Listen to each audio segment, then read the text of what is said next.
යේසුස් ක්‍රිස්තුස් වහන්සේගේ නාමයෙන් වචනය අසන්නට පැමිණියා ඔබ සියලු දෙනා ඉතාමත් ආදරෙන් පිළිගන්නවා. ඉතින් අපි රෝම පොතේ දෙවෙනි කොටසට ඇවිත් තියෙන්නේ දෙවෙනි වීඩියෝ එකට. ඉතින් මම කැමතියි රෝම සභාව ගැන මුලින්ම කතා කරන්න. ගොඩක් අය විශ්වාස කරන්නේ රෝම සභාව ක්‍රියා දෙවෙනි පරිච්ඡේදයේ ඒ සභාවට ආවා පිවිදීම සුදාත්ම වැගිරීම වෙලේදී ගැලවීම ලැබපු යුදෙව්වරු රෝමේ හිටපු යුදෙව්වරු පදිංචිව හිටපු යුදෙව්වරුන්ගේ ඔවුන් නැවත ගිහිල්ලා රෝමෙට මේ සභාව පිහිටුවා කියලා තමයි ධර්මාචාර්යවරු විශ්වාස කරන්නේ. ඉතින් ඒ වගේම තමයි මේ සභාවට පේරිතයෝ ගිහිල්ලා නැහැ කියලා අපිට හිතන්න පුළුවන් එක කාරණයක්. පාවුල් තුමා කවදාවත් අනිත් පේරිතයෝ ගිය සභාවල් වලට ගියේ නැහැ. ඔව් ඒකට ගිහිල්ලා ඒව ශක්තිමත් කරන්න ගියේ නැහැ උපුරුද්දක් වශයෙන්. ඒ නිසා මේක පේරිතයෝ ගිහිල්ලා ගොඩනගපු සභාවක් නෙවෙයි. ඒ වගේම තමයි පාවුල් තුමා මේක ගොඩනගපු සභාවකුත් නෙවෙයි. මොකද ඔහුගේ ලිපිය ඔහු පැහැදිලිව රෝම 1:9 කියනවා මං එන්න ආසාවෙන් ඉන්න උඹලව බලන්න දැන්වත් මට දෙවියන් වහන්සේ අවස්ථාවක් දෙයිද කියලා මම ආසාවෙන් බලන් ඉන්නවා කියලා මේ ස්ථානයේ කියනවා. ඒ වගේම තමයි මේ සභාවේ යුදෙව්වරු සහ අන්‍ය ජාතීන් කියන දෙකොට්ටාසෙම සිටියා. අපිට ඒක රෝම පොත ඉදිරියට අධ්‍යයනය කරද්දී තේරුම් ගන්න පුළුවන්. මේ ලියුම රෝමයට පාවුල් තුමා ලියුව ලියුම පේබී කියන සහෝදරිය අතේ තමයි ක්‍රිස්තු වර්ෂ 57ත් 58ත් කාලය ඇතුළත පාවුල් තුමා ලියලා ඈ අතේ තමයි යවන්නේ. ඉතින් මේ සභාව යුදෙව්වරු ආරම්භ කළා කියලා විශ්වාස කරනවා. ඒ වගේම මේ සභාවේ යුදෙව්වරු සහ අන්‍ය ජාතීන් කියන දෙකොට්ටාසෙම හිටියා. අද දවසේදී අපි පළවෙනි පදය බලන්න යනවා. මේක තමයි සාමාන්‍ය පසුබිම රෝම පොතේ.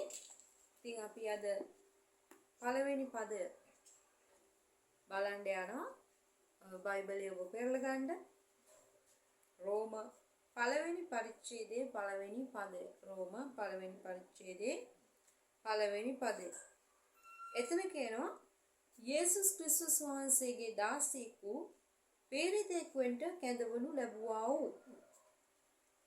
දැන් බලන්න එතන කියනවා පළවෙනියටම කියනවා කාරණා දෙකක් පළවෙනි පදේ කියනවා යේසුස් ක්‍රිස්තුස් වහන්සේගේ දාසියෙක් පේරිතෙක් වෙන්න කැඳවනු ලැබුවා. දැන් බලන්න මුලින්ම තමාව පාවුල් තුමා හඳුන්වා දෙන විදිය අපිට ඉතාමත් වැදගත් කාරණයක් තියෙනවා. පාවුල් තුමා තමාව මුලින්ම හඳුන්වලා දෙන්නේ කවුරු විදියටද? යේසුස් ක්‍රිස්තුස් වහන්සේගේ දාසයෙක් වූ. දැන් මේක අපි සිංහලෙන් කියවනකොට අපිට හිතෙන්නේ මොනවද? බොස් අපිට සාමාන්‍යයෙන් දන්නේ ආයතනයක බොස් ඉන්නවා, එයාගේ යටතේ වැඩ කරන අය ඉන්නවා නේ. ඒ වගේ සාමාන්‍ය අර්ථයක් තමයි අපිට සිංහලේ දැනෙන්නේ කියවනකොට. නමුත් අපි මේක ලියුවේ මුල් පිටපත ග්‍රීක වලින් නිසා අපි මෙතන 16 කියන වචනයට ග්‍රීක වචනය ඩූලෝස්. ඉතින් මේ ඩූලෝස් කියන්නේ අත්‍තරම 16 කියනට වැඩිය වහලෙක්. එතකොට මෙතන පාවුල් තුමා ඉස්සල්ලාම තමන්ව හඳුන්වලා දෙන්නේ මේ රෝම සභාවට යේසුස් ක්‍රිස්තුස් වහන්සේගේ වහලෙක් වූ. යේසුස් ක්‍රිස්තුස් වහන්සේට වහලෙක් කියලා තමයි ඔහු මුලින්ම තමාව හඳුන්වලා දෙන්නේ. ඉතින් ඔබ දන්නවා අපි වහල්ලු ගැන බැලුවා නම් මේ වෙනකොට ලක්ෂ 60කට වැඩිය රෝම අධිරාජ්‍යයට වහල්ලු ඉන්නවා. ඒ වගේම තමයි වහලා කියනකොට ඒ කාලේ මිනිස්සුන්ට මේ වහලා කියන්නේ කොයි වගේ කෙනෙක්ද කියලා දන්නවා. අද කාලේ වහල්ලු එහෙම නැති නිසා අපිට ලොකු අවබෝධයක් නැහැ. ඔයාලට මතක නම් නික්මයාම පොත කියවනකොට දෙවියන් වහන්සේගේ සෙනඟ මිසරේ රජතුමාගේ යටතේ එතන වහල්කම ඇත්තටම බලෙන් වහල්කම. ගොඩක් වහල්ලු තමන්ගේ කැමැත්තෙන් ඉන්නේ නැහැ වහල්කමේ. තමන්ට කියලා තීරණයක් ගන්න බෑ. තමන්ට කියලා ගමනක් බිමනක් යන්න බෑ. තමන්ට කියලා ජීවිතයක් නැහැ. තමන්ට ඕන වෙලාවට කෑම බීම කන්න බෑ. මොනවද කරන්නේ? අර ස්වාමියාගේ කැමැත්තටම ජීවිතේ ජීවත් වෙන කෙනා තමයි වහලා. ඉතින් කිසිම දෙයක් තමන්ගේ කැමැත්තට කරන්න බෑ. තමන්ට තමාව අයිති නැහැ. තමාට තමා වයිති නැහැ. අන්න ඒ වගේ ජීවිතයක් තමයි වහල්කමේ ජීවිතය. ඉතින් දේවසේනග දෙවියන්වහන්සේගේ සෙනග මිසරේ ඔබ කියවල බැලුවනම් ඔවුන්ගේ ජීවිතය උන්ට තිත්ත වෙන තරමටම වහල්කම වුන් කරා. ඉතින් අපි ඉස්ලාම තේරුම් ගන්න අවශ්‍යයි. ඉස්ලාම පාවල්තුමා මම ක්‍රිස්තුස් වහන්සේගේ වහලෙක් කියනකොට මේක කොයි වගේ වහල්කමක්ද කියලා. ඉතින් ඒක තේරුම් ගන්න අපි ගලාති පළවෙනි පරිච්ඡේදයේ 10 වෙනි පදයට යන්. ගලාති පළවෙනි පරිච්ඡේදයේ 10 වෙනි පදය. ඒ ස්ථානයේ කියනවා බලන්න. ඉතින් මා විසින් සතුටු කරන්න හදන්නේ මිනිසයන්ද? නොහොත් දෙවියන් වහන්සේවද? නොහොත් මා මිනිසයන් ප්‍රසන්න කරන්නට සොයනවාද? මම තවම මිනිසයන් ප්‍රසන්න කරම් නම් ක්‍රිස්තුස් වහන්සේගේ දාසෙක් නොවෙමි. මෙතන පාවුල්තුමා කියන ඇත්තටම රෝම පොතේ ඉදිරියට යනකොට මිනිසයන්ව සතුටු කරන ජීවිතය ගැන කතා කරනවා. අපිට එහෙම ජීවිතයක් තියෙන්න අවශ්‍යයි. නමුත් දෙවියන් වහන්සේවයි මිනිස්සයවයි තියලා ගත්තා නම් දෙවියන් වහන්සේගේ කාරණාවලදී අපිට මිනිස්සයන්ව සතුටු කරන්න බෑ. ඉතින් පාවුල්තුමා කියනවා මම තාම දෙවියන් වහන්සේගේ කාරණාවලදී මිනිස්සයන්ව සතුටු කරන්න බලනවා නම් මම උන්වහන්සේගේ වහලෙක් නෙවෙයි. ගලාති පොතේ පළවෙනි පරිච්ඡේදයේ 10 වෙනි පදේ එකයි කියන්නේ. ඉතින් එතකොට මේ වහල්කම අර මිසරේ තිබ්බ වහල්කම නෙවෙයි. බලෙන් ගත්ත වහල්කමක් නෙවෙයි. ජීවිතේ එපා වෙච්ච වහල්කමක් නෙවෙයි. මෙතන පාවුල්තුමාගේ වහල්කම ඌ කතා කරන්නේ මම දෙවියන් වහන්සේව සතුටු කරන්න හදනවා. ඒ නිසා මම ක්‍රිස්තුස් වහන්සේගේ වහලෙක්. එතකොට මෙන්න මේ වහල්කම ඔබ කියවලා බලන්න තීතස් පළවෙනි පරිච්ඡේදයේ 3 වෙනි පදයක්. එතකොට මෙන්න මේ වහල්කම ඔබ නික්මයාම 21 වෙනි පරිච්ඡේදයේ 2 වෙනි පදේ ඉඳන් 6 වෙනි පදේ දක්වා ඔබ කියවනම් ඔබට තේරුම් ගන්න පුළුවන් මේක අර මිසරේ වහල්කම නෙවෙයි. මේක අතට මේ කාලේ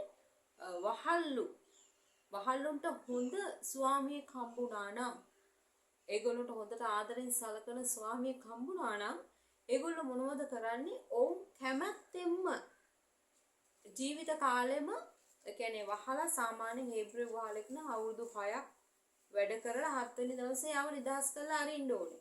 ඒක තමයි දෙවියන් වහන්සේගේ නීතිය. ඉතින් නමුත් මේ වහලා කියනවා නම් මම මගේ ස්වාමියාට ආදරෙයි මං කැමති එයාත් එක්ක ජීවිත කාලෙම ඉන්න කියලා ස්වාමියා මොනවද කරන්නේ? නුවර දොරටු ගාවට අරන් ගිහිල්ලා එයාගේ කන විදිනවා. විදලා ජීවිත කාලයටම Tamanට වහලෙක් සේවකෙක් විදියට උරු තියාගන්න. එතකොට මේ වහල්කම තම ස්වාමියාට ආදරෙන් බැඳුනා වූ ජීවිත කාලෙම තම කැමැත්තෙන් සේවය කිරීමට බැඳුනා වූ වහල්කමක් මේ ගලාති පළවෙනි පරිච්ඡේදයේ 10 වෙනි පදය අනුව. එතකොට අපි පාවුල්තුමාගේ ජීවිතෙන් පළවෙනියටම ඉගෙන ගන්න අවශ්‍ය ඔහු ඉස්ලාම මම පේරිතේ කියන්න කලින් මට මේ තනතුරු තියෙනවා, මට පේරිත තනතුරු තියෙනවා කියන්න කලින් ඔහු ඉස්ලාම තමාව හඳුන්වපු අනන්‍යතාවය තමයි මං ක්‍රිස්තුස් වහන්සේගේ වහලා. සියල්ලට ප්‍රථමයෙන් ආදරෙන් උන්වහන්සේට බැඳීම ඔහු අනර්ග කොට සැලකුවා. ඊට පස්සේ බැඳීම නිසා තමයි ඔහු සේවය කළේ. ඒ බැඳීම නිසා තමයි ඔහු සේවයට ගියේ. ඇයි? මේ ස්වාමියා හොඳයි. එයා මට ආදරේ. මමත් එයාට ආදරේ. මං එයාට අවංකවම බැඳෙනවා ජීවිත කාලෙම. මං අවංකවම එයාට සේවය කරනවා ජීවිත කාලෙම කියලා ඔහු තීරණය කළා මුලින්ම. ඊට පස්සේ තමයි එයාට හම්බ වෙච්ච සනසුරු ගැන එයා කතා කළේ. ඉතින් උන්වහන්සේගේ වචනය කියනවා ඇදහිල්ලේ අඩිපාරේ ගිහිලා සාර්ථක වෙච්ච අයගේ අඩිපාරේ ආදර්ශ අපි ගන්න අවශ්‍යයි කියලා. අද දවසේදී කාලීනව මේ පාවුල්තුමාගේ අදහස, ඔහුගේ හදවතේ තියෙන අදහස අපිට ඉතාමත් වටිනවා. ඉස්ලාම අපි උන්වහන්සේට ආදරෙන් බැඳෙන්න අවශ්‍යයි. ඒ නිසා අපි සේවය කරන්න අවශ්‍යයි. ඉතින් අපි සේවය කරන්නේ මොන අරමුණෙන්ද කියන එක මේ ස්ථානයේ පාවුල්තුමාගෙන් ඉගෙන ගන්න අපිට පුළුවන්. එයා කියනවා මං ක්‍රිස්තුස් වහන්සේගේ වහලා කියලා. ඉතින් අපි ඊගාව කොටසේදී ප්‍රේරිතයා කියන්නේ කවුද කියලා බලමු. එතකන් ඔබට ජෙසුපීටයි.